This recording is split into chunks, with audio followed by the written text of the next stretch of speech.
In this video, I'm going to make the bold prediction that Tesla will produce and deliver about 1.7 million vehicles in 2022. And I'm going to also offer my reasoning and what I'm basing this prediction on. So last year, in 2020, Tesla produced 500,000 vehicles. They produced and delivered about 500,000 vehicles.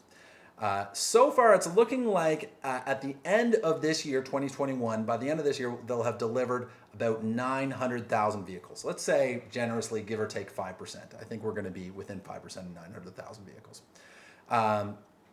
Before I get on to giving this explanation, I want to just explain really quickly, I could be wrong. This is not investment advice. And Tesla could miss these numbers by a wide margin and still have a fantastic year. What matters more is how much are they learning, how much are they improving, and you're better off ramping a little bit more slowly, getting it right, getting people quality cars, and learning how to do it better so that over the coming time your ramp is better. But I'll stop with the excuses now and get right into it. So in September, their Shanghai factory, Tesla's Shanghai factory, produced 50,000 vehicles and delivered about 56,000 vehicles. Now in October, they were closed for a week, so a lot of us in the Tesla community thought that number would be down just a little bit, but they delivered 54,000 vehicles, which is pretty spectacular. So at that $50,000 vehicle per month rate, that's a 600,000 annual run rate. Now, Fremont factory in California produced and delivered about 450,000 vehicles over the last year, give or take. So you combine that 600,000 with the 450,000, you're at 1,050,000 vehicles. Okay, so the installed capacity, according to the last shareholder letter, at Fremont, it's 500,000 Model 3 and Ys and 100,000 S and X, which is quite a bit. That is 600,000 vehicles. That's quite a bit above the 450,000 they have been producing over the last year. But you got to keep in mind, 2021, there was supply constraint, there was chip shortages. I think there were some other parts that were being issues too, that were tough for them to get. I don't know specifically which ones, but part shortages seem to be a thing in 2021. The other thing, though, is that the Model S and Model X were refreshed at the start of the year, and that ramp has actually been going really slowly. It was just in Q3 that finally the Model S started to get up closer to scale production, and the X is just starting its ramp now in Q4. So both of those things, part shortages and Model S and X, I'm expecting to ease up going into 2021, but we'll see what happens. Elon also stated in the annual shareholder meeting, though, that they are planning on increasing capacity in Fremont by 50% over the next couple of years. So that would bring, at that time, the stated capacity was 600,000. So that would bring it up to, over the next couple of years, 900,000 vehicles. So they are planning on continuing ramping in Fremont. Okay? So,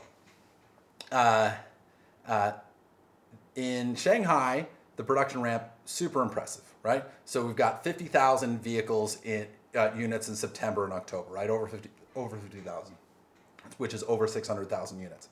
But they produced only 25,000 vehicles in January of 2021, which means from January to September, they actually doubled their production, which is pretty incredible, right? So over 8 months, a doubling of production, right? So I'm taking these numbers, and this is how I'm getting to the conclusion here.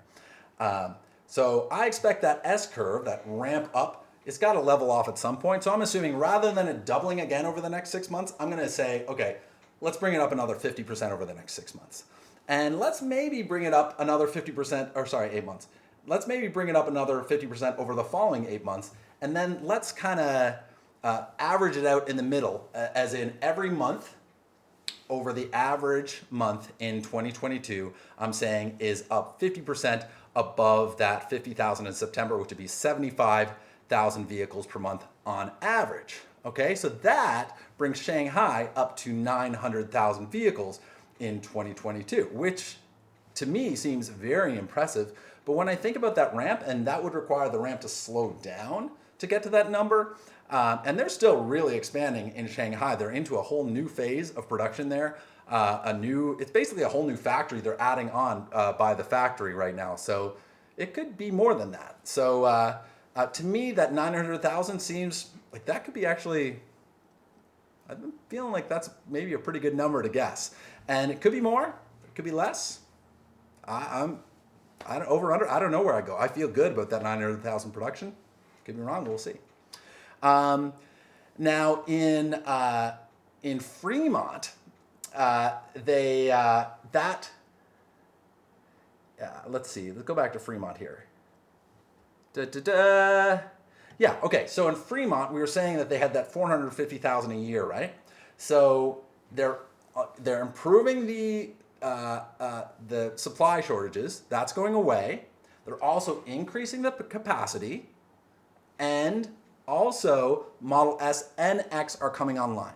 So it's possible that we could be up well over their capacity by the end of next year. So what I'm doing is I'm saying, okay, let's take their existing capacity and let's just use that for next year, 600,000 vehicles. So it ramps more, but let's assume there's some issues along the way. Let's assume there's some drag. Let's assume that the increase in capacity doesn't happen smoothly. It's chunky. And that brings me to 600,000 units in Fremont, California. And you know what? Again, I feel really good about that number. But what's amazing about that is that brings us up to a total of 1.5 million vehicles. 900,000 Shanghai, 600,000 in Fremont, 1.5 million vehicles, which is actually, that alone is more than what a lot of analysts are predicting for 2022. So, and we haven't even gotten into the next part, which is their new factories in Berlin and Texas. Now, I've heard a lot of predictions about big numbers for Berlin and Texas over this next year, and I'm not really as sold that it's going to be this super quick onboarding. I also don't feel like it needs to be.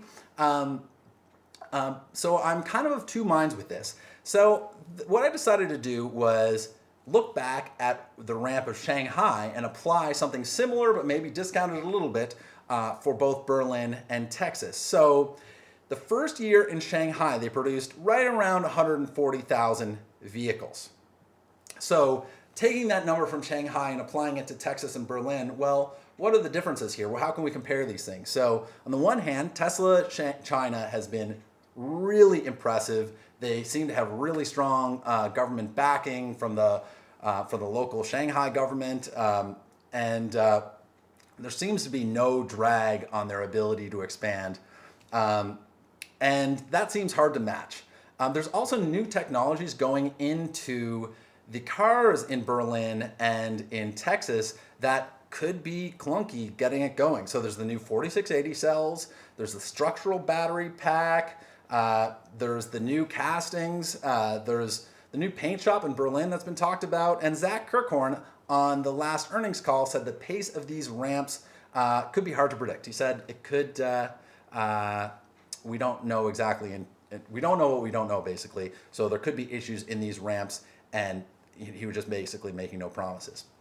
On the other hand, both Berlin and Texas have the advantage of learning from what happened in Shanghai. They also have the newer efficiencies, fewer parts from castings, automation, state-of-the-art equipment. They're also aiming at, they're much bigger factories. They're aiming at eventually the numbers being much larger, which means, so say if they're earlier in their ramp towards a higher number, then that total number could be higher. So I feel like that kind of evens that out a little bit in terms of comparing it to Shanghai. I mean, it could do worse than Shanghai, it could do better. So what I decided was, you know what, I feel really comfortable with them doing a little bit less than what Shanghai did in its first year, just because they were so awesome, but they could totally beat this. In fact, it's possible they could beat it by a lot. So 140,000 vehicles in Shanghai the first year. So we put 140,000 in Berlin. We put 140,000 in Texas. That gives us 280,000. Let's discount that.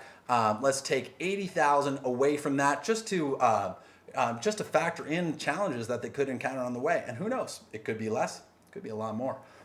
So let's add 200,000 to that 1.5 million, and that is where we get to a 1.7 million vehicle production and deliveries for 2022. I say production and deliveries because the demand for Teslas are insane.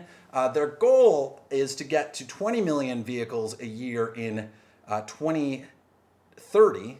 But keep in mind, there's 2 billion cars on the road. That would only replace 1% of the fleet per year. Tesla is currently the most desirable vehicles out there, and they're backordered. You can't, like, it's months before you can get one unless you buy their absolute highest trim. So yeah, this has a lot of implications for the world, has a lot of implications for investors, it's also has a lot of implications for our transition to sustainability. There's a lot to dive into there. I'm not going to deal with that in this video today, but if you like this video, please hit the like button, check out my other videos, and subscribe to Technotopia. Thanks for watching.